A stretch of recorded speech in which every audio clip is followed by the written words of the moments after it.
नमस्ते, प्रणाम, हर हर महादेव, जय माता दी। दोस्त कैसे हो आप सभी? उम्मीद करते हैं कि आप सभी लोग अच्छे और स्वस्थ होंगे। जहाँ पे भी होंगे अपने अपने लाइफ में अपने अपने कार्यों में सभी लोग व्यस्त होंगे। दोस्तों, एक हम आपको भैया लोगों को हम घर विजिट करवा रहे हैं, तो आपको भी साथ साथ विजिट करवा देते हैं। हमारे यहाँ कहते हैं एक पंथ दो काज।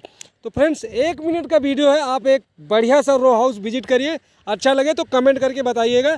भैया लोगों को अच्छा लगेगा कि नहीं लगेगा वो तो बात की बात है, लेकिन आपको कैसा लगा वो ज़रूर कमेंट करके बताइएगा। 18 बाई 36 का इसका साइज़ है और यह 2 BHK रो हाउस है।